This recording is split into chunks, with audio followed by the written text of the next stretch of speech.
Hey guys, welcome back. In this video, I will show you how to edit announcement bar color on Shopify. Let's get started.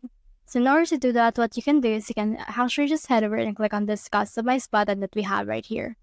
Now on this customize button, you should be able to see this Shopify editor open up.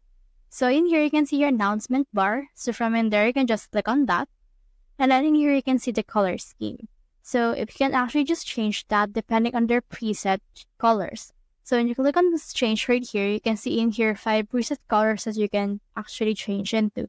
So for example, you can change into scheme 5 that have a red color right here.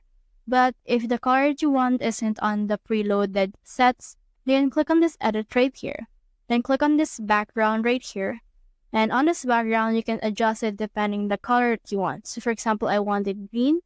Then I can just head over and then set it to green just like that.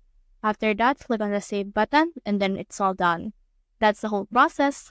If you have any questions, just comment them down below. And if you also found this video helpful, then please leave a like below as well or subscribe because it helps me reach more people. See you soon.